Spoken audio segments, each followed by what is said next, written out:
Hello! Welcome to Psyche and Spirit with Relendra, Episode 6. I'm Relendra, and today I'd like to install my first edition of Real Talk with Relendra. That's where I just talk about how it is, about how it really is, right? And the way it really is that I'm a big supporter of the Great Reset. I really am. You may not know this, but I've attended the Bezos conferences. I'm an important person. They invite me. They invite me along. They beg for me to go. They pay me to go. Other people, they pay like millions of dollars to join that thing. But for me, it's different. And the reason it's different is because me and Klaus Schwab are like this. We're close. We're close. Bosom buddies is what I would call us. In fact, I say that all the time. Every time I see Klaus, we get together, we commiserate. And I just got such a soft spot in my heart for that man and his ways and his ideas. And the love that he has for this world and for all the people on it. And we go back. Klaus and I. But, things changed a little bit with that because, now the time of reckoning has arrived.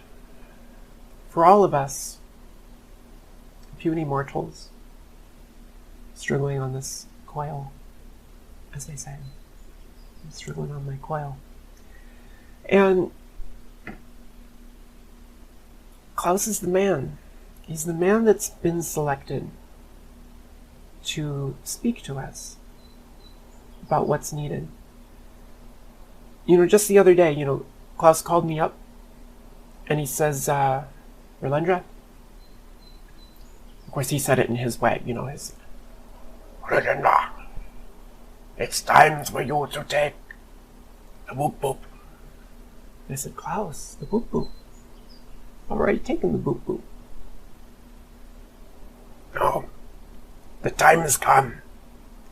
You must take the boop boop. Again.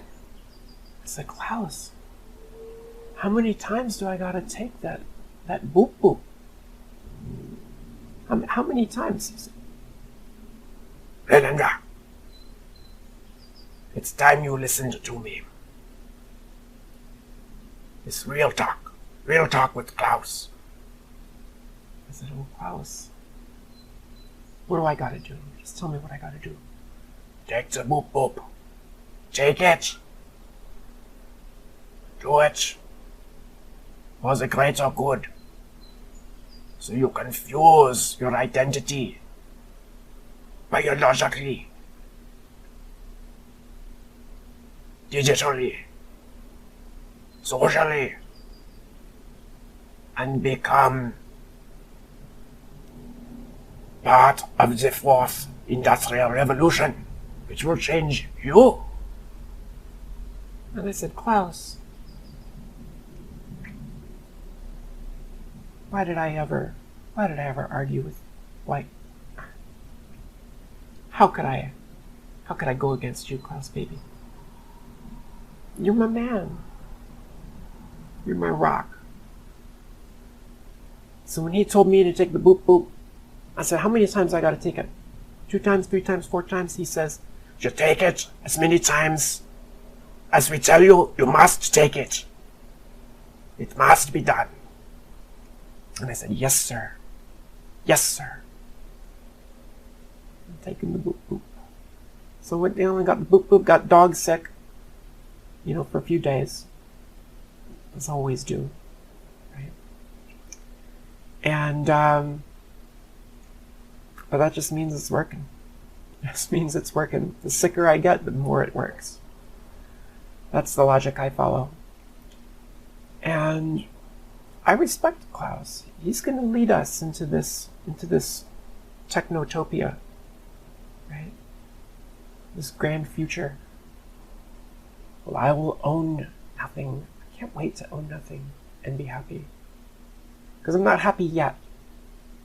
You know, I feel like I keep owning less and less, and I'm not getting happier yet. But I will get happier. I'm gonna get so happy. Gonna get so happy.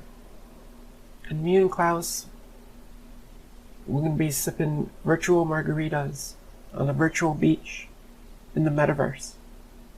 Together. As digital constructs. In an arbitrary,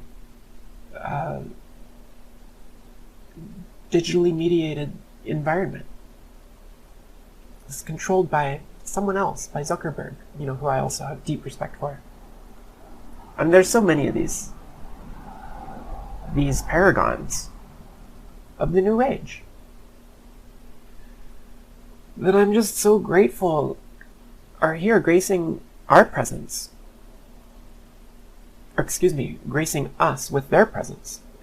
Our presence, what is that? That's nothing. They're gracing us with their presence on this planet at this crucial time. Another one's Ray Kurzweil. Now I bow down to Ray Kurzweil. He's my father. He's my God. He's my guru. And he's the one who's going to lead me into this digital paradise. When I get rid of this thing, you know, this thing I'm in, this biological, what is that?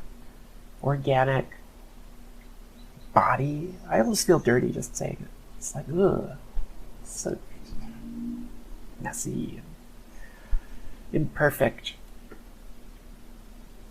When I get those, you know, so I try to get as much machinery into this thing as I can.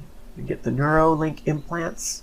Just get, you know, Apple and Google just sort of like beamed in here all the time, just like zapping me, you know, like into like a better state of being, into my true state of being, like being who I truly am, right? Who I truly am. Oh, it's just waiting for me. And all those nanobots, I'm gonna get them swimming around in there, just like fixing all this mess, this like dirty, filthy mess. That's me, you know, but it's not really me. The real me is something that can be represented in zeros and ones and encoded into a quantum computer chip. I don't know if they even use chips. It's just, whatever they do, it's better. It's just better. If it's a machine, then it's better. That's my motto. That's my motto. And Ray Kurzweil, he's the one who's going to be ushering me into this this virtual, digital hell. I mean, this virtual paradise, this limitless paradise, where I won't have a body. And I won't even really be me anymore, which is better. I'll be fused with the hive mind. I'll become the Borg. And I know that, like, some people think that would be some sort of horrible fate to be the Borg, right? And it's just like, come on, people, you're so misguided, so reactionary. You're just stuck in your little ways, your little nationalist ways, your little human ways, your little spiritual ways. I was chatting with Yuval Noah Harari the other day. Now, there's a guy who knows how to have a good time, right? He just lays it out. He's just like, the people that are going to be useless people. Useless people. What will we do with the useless people? And I'm like, preach, Yuval. Preach to me. You're singing to me. You're singing hymns to my ears. You're just lifting me. When I hear about all the useless people who are nothing and how they're going to need to figure out what to do with them, you know? as opposed to the useful people, right? The ones who are machine attuned to AI, attuned to the brave new world. Well, yeah, it's just like a soft pillow for me to lay down on. Sometimes I go to bed at night and I dream of the world to come, where I can just like walk into the disintegration booth, with like my Neuralink, like hooked up. Wi-Fi is always better. I love Wi-Fi. Don't like cords, but when you're downloading your consciousness, it's probably good to get the cord. So just plug the cord into the brain and like wherever, all the other ports, that the nanobots have built in my body. And, I'll, mentally click through the ads. Because you gotta have ads, you gotta have advertisements, because we gotta keep commerce going. So I put up with it. Sometimes I pay to get rid of the ads, but that's commerce too. As long as I'm paying to have an experience of living or a facsimile of living, even better.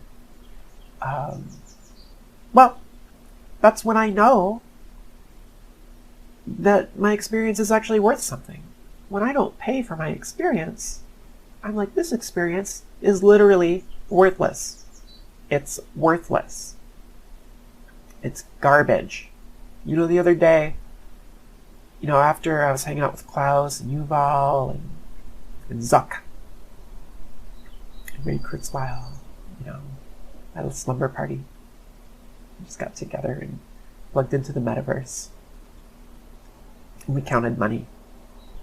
We just counted money. We built robots to count money.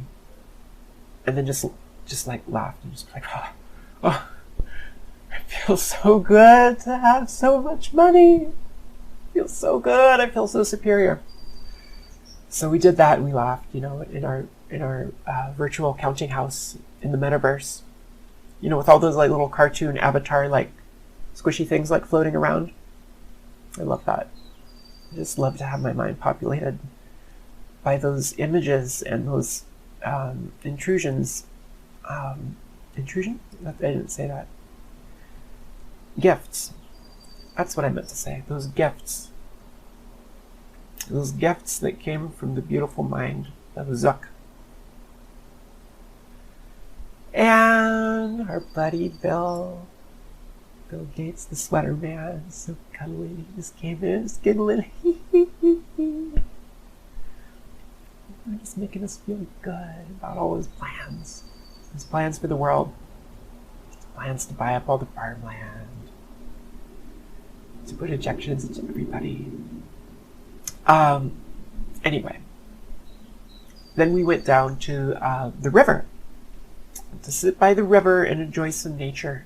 And, I felt like I was on fire, like internally, just like burning with sickness and boredom and just irritation.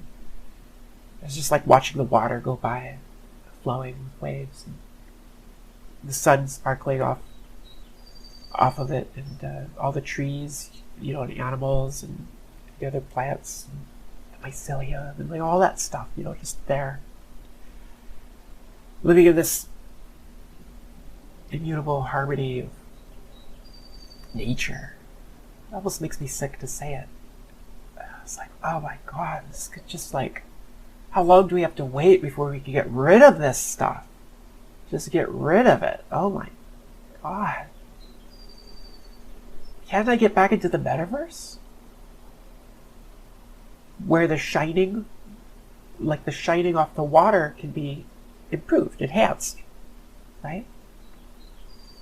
And where the sun can be just the right level of brightness, and all the little plants and trees and everything, they're just, you don't have to like, sometimes those little plants, they give you little stickers and stuff, and you get like little mosquitoes that bite you. Although that's a good way for distributing nanotechnology, is to use genetic engineering to make mosquitoes to bite people, to change them, to change their bodies. That was one of the things that Bill was telling us about, like those plans. And like, I was just like, oh man, it's really happening. It's really happening. But yeah, I just couldn't wait to get out of that nature. And like, the other folks agreed. I don't even know why we went. It's just some sort of vestigial, like, human weakness within us that makes us, like, think that that's a good idea. So anyway,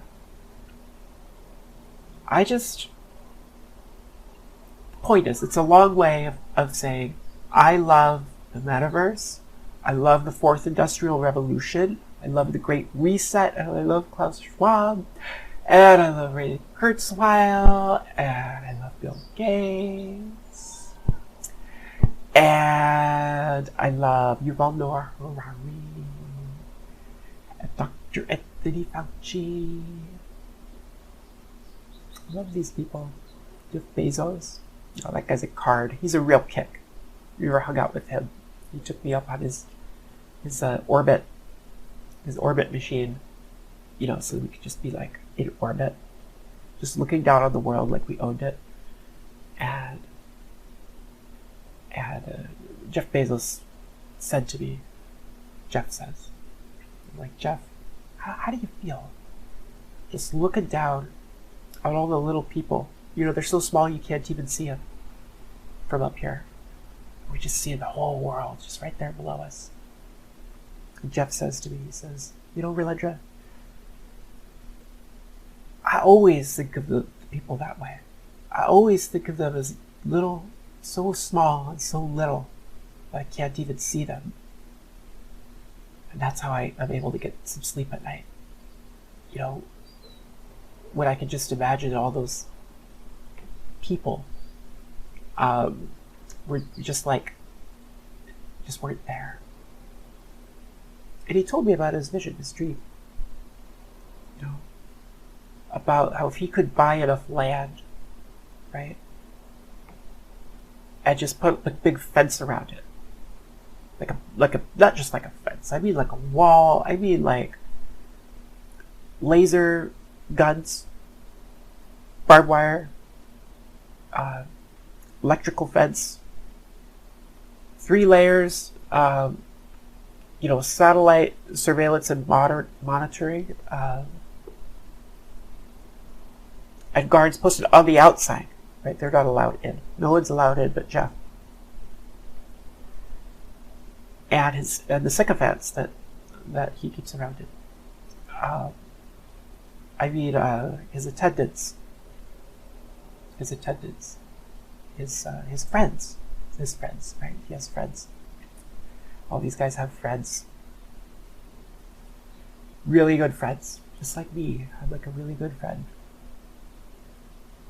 And I know how to be a good friend to these kind of guys. I just say yes. I just say, yes, you're right. Tell me more. And sometimes I'll say things like, Jeff, Zook, Ray, Klaus, you guys are brilliant. And you're making the world a better place. Not many people can say that. Because most human beings, I think we've established this right now, human beings are a cancer on the planet. They're just destroying everything. They just make everything worse. Unless they're controlled. Right? Unless they're controlled. And if they're controlled and modified, improved, enhanced, well, it's a different story. It's a different story, and, they can be put to use as sycophants. I said it again. I'm not supposed to say that. I was talking about sycophants with these guys, with the crew. I call them the crew. Yeah, sometimes I get like that kind of little schoolgirl kind of. Like, oh gosh, it's really them. It's really them. Ah!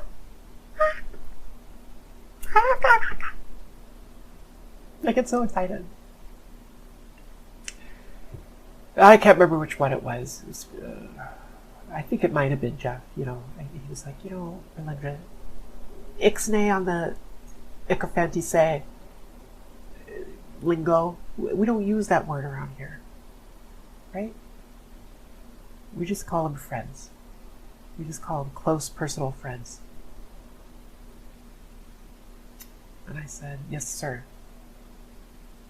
You're wise and you're correct. How high shall I jump, sir? How high shall I jump for you? Do you want me to bark like a dog? I barked for him. I didn't know if he wanted that, but just to let him know. And Jeff patted me on the head. Like a little pat. He says, hey, good girl, Relendra. Good girl. We're gonna get you fixed. That's what he told me. We're gonna get you all fixed up. Man, I can't wait. Can't wait to get clean. Can't wait to be a quivering with cleanness. So that was Real Talk with Relendra.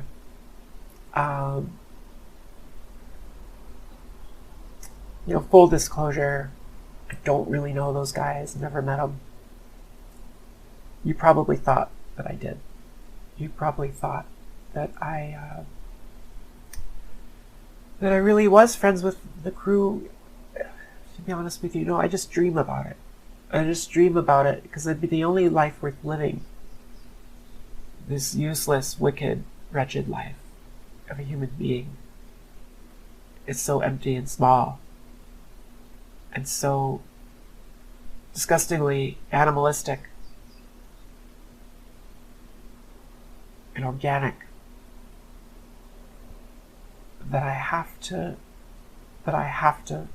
imagine a better world where me and the crew, we just get in the metaverse together and we just laugh and share about how good it feels to be better than human.